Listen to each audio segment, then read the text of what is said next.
Oh hey everybody, Darksoul6875 here, and welcome back to Thoughts of a Dark Soul. Today, once again, we are discussing the newest episode of Doctor Who out that we have seen, which is Oxygen. Joining me once again today is DarkPaladin. Say hello. Hi. Good enough, I guess. So, generally, my thoughts on this episode is it was probably just as good as the last episode, which was Knock Knock. We seem to be hitting a possible stride here with how good these episodes. We might get a little bit of a streak of good episodes, it seems. Especially maybe with the next episode kind of teetering on could be good. From what I've seen, kind of hard to say. Oh, just to let you know, as of today, which is the 19th of May, Yeah. it is still at 100% on Rotten Tomatoes. What is this episode? Yeah. What was last episode? Knock Knock. Yeah, no. Oh, was Knock Knock at 100%? No, Oxygen's at What 100%. was Knock Knock at? It's right now, it's at 87. Why is Knock Knock at 87, but this one at 100? Well, like I said, it's been 2 weeks, so I'm saying give it a little bit more time, maybe. But I'm just saying, as of right now, this is still at 100. Okay. So, episode had a lot of good writing. Pacing was fine. I don't think there was much issue. This episode didn't really suffer from too many problems. Like I said, we're on a pretty good we're on a good 2-episode streak. And so the episode starts off with, I think, the Doctor talking about space, and then we see two people in spacesuits kind of outside. They're kind of climbing along this huge space station, which is mining copper? Right? Yeah, I think so. It was either copper or iron. It was a basic element. Yes. And we see these two people kind of climbing along. They put their magnetic boots on so they can walk across the station, but the communication is down. And oh no, whatever shall they do? The woman that's following the man saying she wants to have a baby. And so this is our key signal for you're supposed to get emotionally attached to this character before they die. Seriously. Watch an episode of Doctor Who like this. If you ever see anybody talking about anything emotionally attaching to a character, they are going to die. Or they're going to get something really Something is going to happen to them, because this is the formula. We start the episode. Or they become the floor. The floor.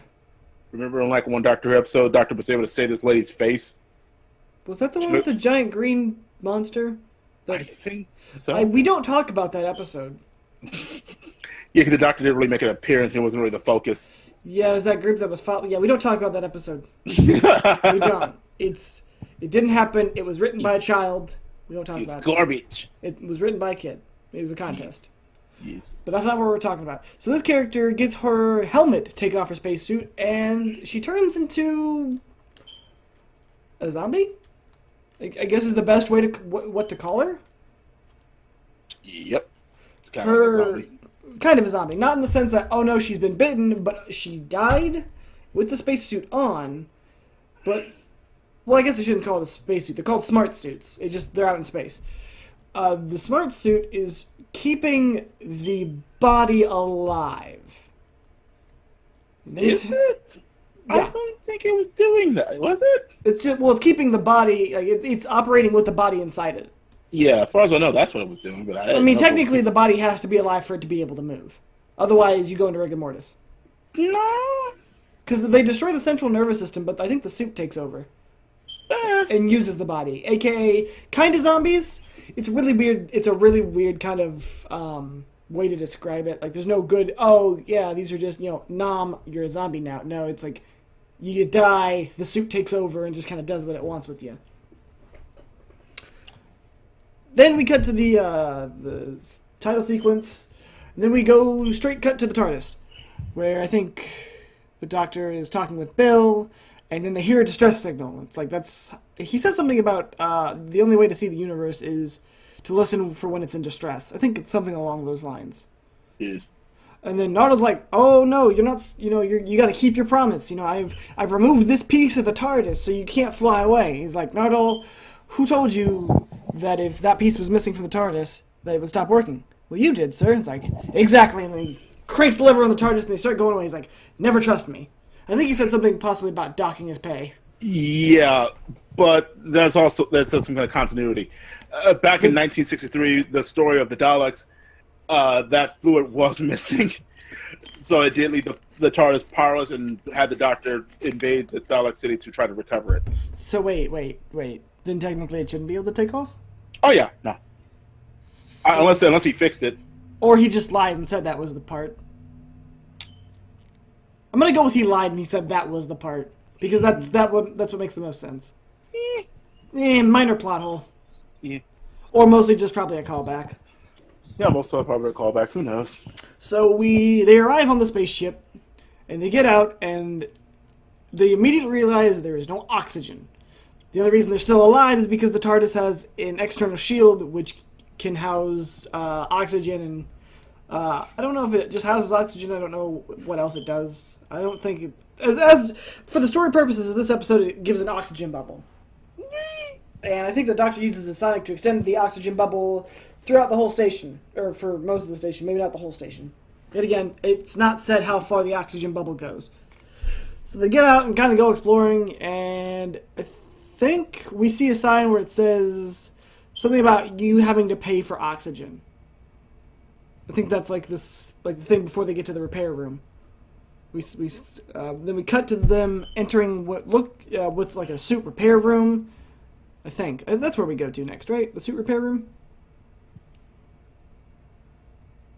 Yeah, I think so. I think there's like a little dialogue on the way there. Nothing too crazy. They get to the suit repair room, and then they see a dead guy who is still just sitting in the suit. Now, I don't think... Is this the same guy we saw in the beginning? I don't think so. I don't think it is either. Bill's a bit freaked out. She's like, that's a dead guy in a suit. It's like, yeah. Nora's like, we should leave. And Bill's like, yeah, we should. And I think they figure out that there are... The Doctor points out that when he mentioned how many were dead and how many from the crew, he mentioned there were 4 more people alive. Well, we hadn't actually gotten to that. I forgot. I skipped past that on accident. When the Doctor uses the turret, he finds some... I guess an onboard computer asks how many crew there were. There were 40, and he asked how many dead there were. There were 36 dead. And he's like, after Nardole and Bell like, oh, we should leave. He's like, but what about those other 4? And they're like, what? It's like, well, there are 4 people still alive. Although I think, well, how he phrased it was like there's 4 people alive. When you go exploring, you call the universe asks for when the universe asks for help. Now the question is, what are you going to do how you're going to respond? It's kind of how you just get them to do. No, is it actually 4 survivors? I think it is, but I can't quite... You said 4. But yeah. Were there only 4 crew members? There's the blue guy, the red shirt, and then... Okay, yeah, it was. Okay. Yeah. For some reason, I thought there were 5. I was thinking of somebody else then. Mm-hmm. I don't know why. But unfortunately, they realize that these suits have been hacked to kill their hosts. Or at least they think it's been hacked. That's the theory so far. That the suits are supposed to kill their hosts. Which is interesting because then how are the survivors still alive? I don't know if they explain that via faulty suiting or I'm not exactly... Do they talk about that? I don't actually remember that. If they did, I missed it. Yeah, I was about to say, because apparently there was like a order to kill, but yeah, there are still 4 survivors. I don't quite remember if they explained. They probably did. It's been almost a week since we watched it, so some minor dialogue we've probably forgotten. It happens. But the station starts venting out the air that the TARDIS is given. And it doesn't do this through vents. It actually opens up an airlock, I think, or some form of mechanism that opens something, and air just starts leaving. And I think is this before or after they get? This is before they get the suits. They try to get back to the TARDIS, but the TARDIS finds itself on the other side of a sealed door because there's an open airlock, and if they try to go through that door, they'll die in the vacuum of space. So they have to go back, and as air is leaving the whole space station once again, they realize that they have to get in the spacesuits that are designed to kill people. Or, well, not designed to kill people, but are being made to kill people, and they just have to hope that the spacesuits they put on don't. Obviously they don't, or else this episode would be really fucking short. Maybe if they killed him right off the bat, turn on the suits, bam, dead, episode's done. Except for, well, maybe the episode wouldn't be done. We'd have a regeneration scene. Not really. Because, if he dies without air, he can't really regenerate. True. I mean, he'd actually just be dead. Damn. Yeah.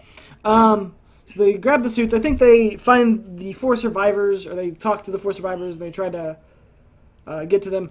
But before all this, once they put on the suits, they realize that they only have so many breaths of oxygen in the suit. And that the workers there, and that even they, if they want to have more breath, if they want to have more oxygen, they have to buy it from the company that they work for. I'm going to repeat that. The workers and the doctor and his companions that are there, and it's Nardole and Bill, this is Nardole's first appearance as a full-time companion, they have to buy the oxygen to breathe so that they don't die. You're wrong. Well, in this context. The workers have to buy... this isn't Nardole's first appearance as a full-time companion. This is his first full-time episode. No, it isn't. Yes, it is. The Christmas special. In this season. Motherfucker, in this season. You just said this season. You said the first time. It was kind of understood. No, it wasn't. Yes, it was, because he wasn't even considered a full-time companion in the Christmas special. He was just in the special. Get the fuck out of here. So they go and try to meet up with the survivors, and they're being chased by zomboids. Space smart suit zombies. And so they get to the door, like, oh no, the door's, we can't open the door yet, give us a second. And Bill starts panicking, and Nardole's just like, just come on, breathe calmly, in and out, in and out. Don't worry about the fact that you're about to die, just breathe, in and out, in and out. By the way, I love Nardole. He's so much fun in this episode. They get through the door, and then they meet up with the rest of the survivors. We have a little interesting dialogue between Bill and the blue person with some reverse racism, kind of. It's kind of pointless to the episode, just like every episode's had this little hint at kind of some, like in Thin Ice we had the whole history whitewashing, Smile we had the sexism thing. There's always these little kind of social justice commentaries. They're in each episode, and you kind of forget about them because they don't have any impact on the story. I obviously didn't because we're going over the synopsis of the episode. I haven't found them too annoying just yet because they never last more than a couple minutes, and it adds nothing to the plot. They're just there for commentary reasons. Actually, was there one for Knock Knock? I don't think there was. I'm sorry? Was there like a little commentary thing for Knock Knock? I try not to think about this stuff right now because the more I think about it, I think there was. I think the closest thing was Bill denying Paul in Knock Knock. I think that was like the closest thing. Otherwise, not much goes on, and then they start talking with the survivors. One of them obviously doesn't trust the doctor because somebody's got to not believe the doctor. It's almost too good to be true. Otherwise, I think they have to repair Bill's suit because it goes on malfunction, which we'll come back to later. Otherwise, they talk about what's going on, why they're there. They're mining copper. They haven't been doing too well as of late. The company hasn't been profiting off their space station. And was there any other lines of dialogue that were really important besides that one? I'm trying to think. I don't think there was. They talk. Oh no, they're talking about how they're going to go to the reactor core in the middle of the station. Except that I think they had to go outside to get to it because of the zombies.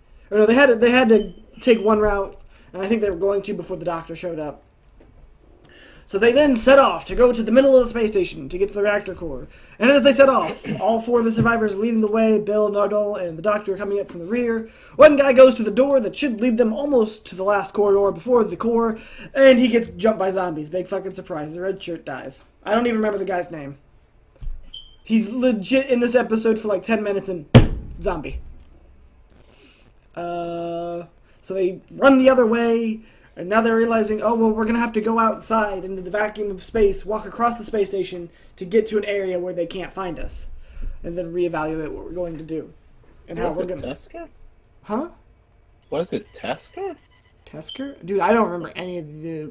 Yeah, whatever. I legit don't remember their names. Red Shirt. Yeah, I just call him Mr. Red Shirt. I think he had a beard or something. Fuck if I remember. Maybe some spiky hair. I don't know. So they're in the airlock. They've done like the little decontamination thing, the depressurization. Only here's the catch. Bill's suit starts to malfunction. When she puts on her helmet that she needs for oxygen, the suit malfunctions in some capacity. I forget what exactly happens to the suit. The suit started taking off her helmet. No, I thought her suit locked in place. Like she was No, it took off her helmet. Oh, right. Because it can control her movement. So she takes off the helmet, and she can't move her arms with her helmet in her hands. Doctor's trying to fix the suit. They can't. The whole little room depressurizes, and the door opens. And then we see Bill almost die. They try to trick you into thinking she's dead. And they do a pretty good job with the effect, I'm not going to lie. I actually thought they almost killed her. Really? I mean, I did. Like, the effect was good. You see her, like, go slack in the face, you know. She loses all the color in her face, for the most part. The effect, you know, for anybody who's it's not going to be obvious to, for, like, kids or anything like that, it passes off as, oh, shit, she might have actually just died. At least I thought it did. The scene was tense. It's set up for it was a good setup to be relieved then once, I guess this would have been the commercial break. We come back only to see Bill's fine. We see her looking at some zombies in another part of the station. She can't move because her suit's somewhat malfunctioning again. I think Nardole and one of the other crew members that are still alive come back and kind of fix her suit a bit. And she's just like, but I thought I was dead. And it's like, no, the doctor gave you his helmet and walked through the vacuum of space without it. And he's kind of suffering some issues because of it, but he should be all right. And we go meet up with the doctor in Sector 12. And this is important because they mention this, and the only reason the zombies can't get to them is because they don't have a map of Sector 12. But once somebody actually says the word Sector 12, it gets added into the smart suits, and then they get the what's the word I'm looking for here? The schematics, or no, not the schematics, the floor plan for Section 12 added into their map. So they start heading towards Sector 12. Bill and Nardole and the crewmen arrive to see the doctor is blind. He says this is going to only be a temporary condition due to the vacuum of space. But otherwise he can't see until after this is all done and he can kind of rest. So the doctor's blind, Bill almost died, and Nardole is Nardole. So I think at this point, the blue guy says there's a transmission beacon from a ship from the company coming on its way to rescue them. The one crewwoman who is questioning the doctor says, well, then if you're not from the company, who the hell are you? It's just like, I'm here to save your life. Oh, no, what was it? It's like, I'm here to save your lives. Oh, God. It was like a little mini speech. He says something along the lines like, my name is the doctor. I'm here to save your lives. And then after this time, you'll spend the rest of your lives wondering who I was and why I saved you, or something along those lines. It was in the trailer for the season 10 premiere. Mm-hmm. And then after that, the zombies show up. The blue guy's listening for the transmission, trying to figure out when the ship's going to get there, and he gets touched. Now, the reason he's getting touched as bad is that when the zombies in the smart suits touch you, they destroy your central nervous system. Yay! Meaning you are unable to move or do anything, and the suits take over. Yeah. So he's been taken over, so that's 2 of the living crewmen dead. Everybody starts making a break to the core room. But on the way to the core room, Bill's suit malfunctions. They're like halfway there. And they can't repair her suit. She's starting to freak out a little bit. And the doctor tells her something that she's not going to want to hear. He's like, we can't move you, Bill. You're going to have to stay here. But don't worry, you're going to be fine. Because he's already got all this figured out. He knows what's going on. We as the audience don't yet, but he does. Mm-hmm. And Bill's freaking out. She's like, I don't want to die. I don't want to die. There's got to be something. Help me. He's like, no, Bill, you should be fine. Don't worry about it. And then I think she asked him to tell him a joke because he usually tells a joke to defuse the situation. And this time it doesn't. Yet again, we're trying to set up for, this is the second time. The first we got a fake Bill death. Now it looks like we might actually get a Bill death, but if the doctor's so sure that she's not going to die, we're kind of like, okay, it looks like she's going to die, but she doesn't. So the zombies catch up, they quote-unquote kill her, and everybody goes to the core room and they seal off the door. I think at this point, they don't really know what they're going to do. The doctor's taking some cords and rewiring them to the core. Something about the cooling system, I think. I can't remember exactly what. You're routing the cooling system to their life signs. Right. So basically, if they die, the whole station explodes. He convinces them to do this by saying, like, come on, it'd be a good death. To show them that you're not just expendable. Yeah. Hit them back in their pockets where they do that. That's what it's going to hurt them. I think they use the quote, like, this is the moment you've been waiting for, or this is the moment you've been waiting for ever since you were born. It's so that you can die a good death. Which is pretty fucking nihilistic. Because you find out that what happened is that the suits are not killing off the humans because they're wasting oxygen, which is not, and they're not getting enough profit. I was about to say they're not wasting the oxygen, but there was a reason that I did that in quotations. Oh, sorry, I can't. We don't have cans, so. Because the algorithm makes us so they're wasting oxygen, so they're not making any profit to replace the oxygen. So the machines think about, like, hey, let's just start killing people. Well, it's not the machines. It's the company.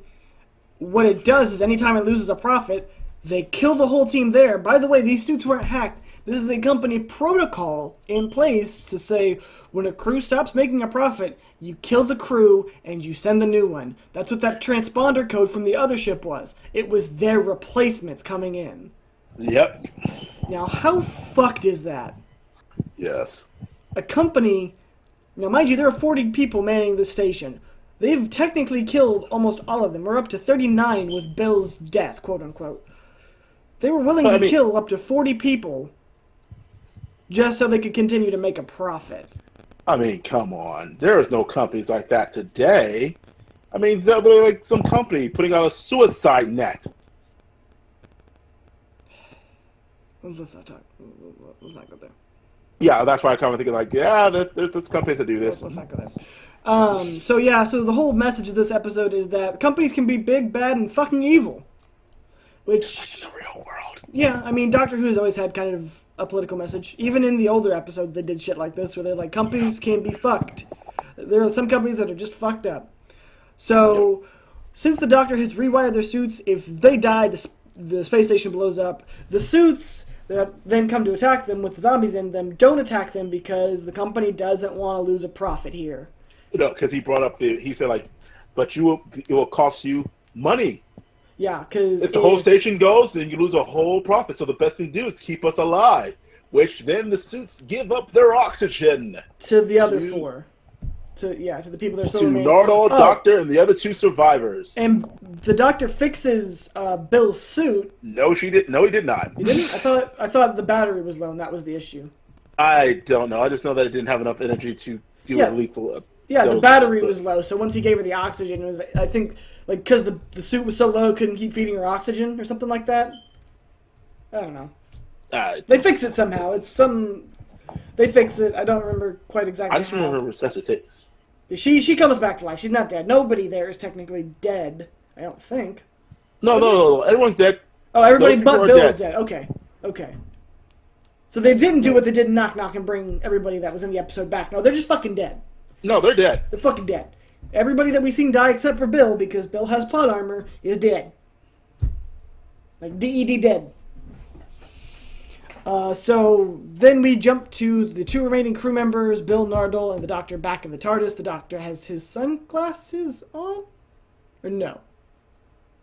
Yeah, he has his sunglasses on. Well, she was wondering how did they, what's going to happen. He said, well, Well, 6 months later, there was a rebellion against the corporation, and they basically got fucked. No. Well, he first asked, where they want he can take the 2 survivors. He's like, yeah, I can take you to a hub world somewhere. Oh, we mentioned the sunglasses. That was in the back of the universe. No, yeah, I was saying when we were cut back to the TARDIS with the 2 survivors. Yeah. Yeah, he asked where they're going to go, and then he said, like, we're going to make right a head big office. We're going to go make a big complaint, like, make it a loud one. Like, okay. So he takes him back there. We don't see what happens. Well, we cut back to his office where he's got his sunglasses on. Apparently, 6 months later, like DarkPaladin said, there was a rebellion, and I think the company went bankrupt. Yeah. So, yeah, thanks to the actions of the Doctor and crew, they brought down the evil company. But that's not quite the end of the episode just yet. No, it's now again talking to the Doctor about how he's breaking He made his a promise. How he what happened if something really happened this time? What if you get injured or you die? What if the person behind the vault knows? Let us know that this person we should probably fear this person. Yeah, and he's just like, why can't look at me? Look at me. He's like, because he's talking to him, and the Doctor's not looking at him. He's like, look at me. He keeps repeating, look at me, look at me. And the Doctor's like, I can't. He's like, why? And he takes out the sunglasses, because I'm still blind. Bum, bum. Well, he did say, I think he said, I can't look at anything ever again. Oh, well, fucking close enough. Same thing. Still, bum, bum. Seriously? You have to do that? Yeah. Fucking, God damn it. Yeah. We're professionals. Damn it. But also, it's really cool that they did a Star Trek reference in the beginning. They did? Yeah. The episode opens with the Doctor saying space, the final frontier. Oh, yeah. Now I remember. So yeah, we end the episode, company is destroyed, the Doctor is blind, and now the preview of the next episode is dealing with the Pope. There's something to do with the Pope and the Vatican, and I don't remember quite what else. But in the last couple seconds of the trailer, we see Missy, meaning she's returned somehow, and she somehow has something to do with the Pope. Sounds about right. I really don't want to know where this is going, but I'm so curious. Well, I want to talk about the things I did like about this episode. Yeah. What I liked about this episode is that how dark the tone is, and how they, right in the beginning of it, basically they got rid of the Doctor's screwdriver. Basically, oh yeah, they destroyed the Sonic in the repair bay. Yeah, which was good. Great, so he wouldn't focus on his. It can't be a Deus Ex Machina. No more MacGuffin. Or whatever. Deus Ex Machina. Which is still wrong. I love the Sonic screwdriver, but yeah, it's just great to see the Doctor use his wit the entire time, trying to get out of there everything. It is I mean, I guess you could technically say, even with the Sonic, he's still using his wits, but the Sonic is a bit of a crutch. But also showing how willing the Doctor was willing to sacrifice himself to save Bill. It is nice to see that, yeah. And also seeing that there are some consequences for his actions for doing this, wanting to run out and stuff like that, even though he has a promise to keep for this thing that supposed to be the vault. I don't know. So question. Yeah. We don't know how long the Doctor was out in the vacuum of space, right? No, we don't. So let's harken back to season 3, or series 3, with Martha Jones in the very first episode with the hospital on the moon. Yeah. There was a part where he was carrying around Martha while there was no oxygen in there. And no, there was still oxygen. It was just getting very low. Okay, I couldn't remember if it had vented all the oxygen or if it was just very low. Yeah. I was about to say, are we about to have some continuity errors with some oxygen in the vacuum of space? It was getting very low, and yeah, he was just in the vacuum. But yeah, even if so, we don't know how long he was out there. Like I said, possible continuity error, but not that big a deal. Just something that just clicked into my mind right now. So this isn't the first time the Doctor has gone out of his way to do something for a companion in such dire situations. Although Martha at the time wasn't a full-on companion, we knew she was going to be. This isn't the first time the Doctor goes out of his way to save a human during similar situations. True. Also, to let you know that this episode was written by Jamie Matheson. He has written also 3 other episodes of Doctor Who, which is The Mummy of the Orient Express, Flatline, and The Girl Who Died. Flatline. Which one was that again? Flatline. I think that's the one where they were. Because I remember feeling like I really enjoyed that episode. Flatline. That was the episode. I think that's when he. What was it? It was probably season 9, right? I think it was with the boneless. Yes. Yeah. The 2D character. I love that episode. Yeah. So yeah, he's been killing it. Yeah, he wrote the first like Capaldi speech. Yeah. So like, yeah. And I did like the girl who died. The girl who died. Which one was that? That's the one where when you first get introduced to Astrid. Oh right, with the warlike culture and yeah, that was pretty good. Yeah, so I liked that they kind of faked out the war. Yeah, so yeah, this guy's done a good job at writing episodes. Some pretty solid episodes. So yeah, I've been loving him ever since then, and yeah. Hopefully he continue. Thank you, Jamie, for this one. Fuck you, Frank. Yeah, fuck you, Frank. We're gonna keep that going. Oh yeah. So all those loyal podcast listeners who just love this joke, fuck you, Frank. Joke? Oh, I'm not joking. I just really don't like fucking Frank. Fuck him. I want somebody to make a shirt that just says "fuck you, Frank." With my middle finger out there. And so every Frank in the world will then get offended by one shirt and triggered for the end of time.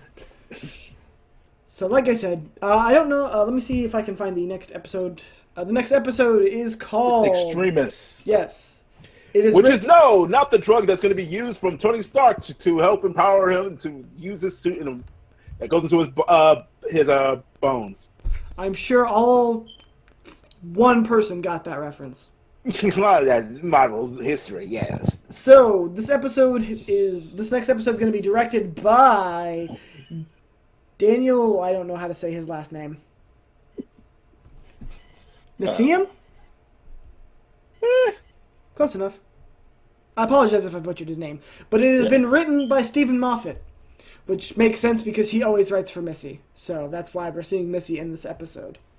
Oh, right. And also, just to let you know, the director of the episode we just watched was by Charles Palmer, which you did bring up the Smith and Jones episode, which you said the doctor went out.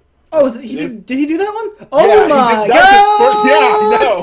That's why I had to bring that up. He also did 4 episodes I know you love: The Shakespeare's Code, Human Nature, and The Family of Blood. Oh my! Wait, The Eagles of Light? What? No, The Human Nature, not Eagles of Light. No, the Eaters of Light. That's another episode coming up in this season. Yeah, that's what he's gonna do. Yeah. Yeah. I thought that said Eagles because I'm retarded. Well, he's directed them. He hasn't written them. Yeah, but still. Yeah. I mean, directing's still good. Yeah. I'm just saying, like that's real fucking neat. I love that. I love that's fucking. Yeah, that's awesome. Why it brought up down in my mind when you brought up the continuity thing. Like, oh, there's some continuity for you right there. That's a real weird coincidence, but that's all the time that we have for today for this part 1 of Thoughts of a Dark Soul. So, Oxygen, great episode. Can't wait to see Extremis. See how it does. See where Missy comes into play with the Pope phrasing. So maybe we might even see John Sims Master hinted at in this episode as well. Because not only is this episode written by Moffat, but the episode after that, The Pyramid at the End of the World, is also written by Moffat. And another writer. So be on the lookout and be ready. We might see the Master, John Sims Master, come out pretty soon. So thank you all for joining us for this part 1. If you would like to talk about Oxygen, please leave a comment below. We'd love to talk about this episode. So unfortunately, I was not able to get a second part recorded for this podcast, and I do apologize. So if you want to leave a comment about Oxygen for the discussion for DarkPaladin and I would greatly appreciate it. We do love to actually talk about these episodes with you guys. If you like the podcast so far, please leave a like. It lets me know that people are enjoying this kind of content. And once again, I do apologize for not having a part 2 due to just some schedule conflict and things arising when I didn't think they would. So I hope you all enjoyed the podcast about Oxygen, and as always, everyone, have a good day.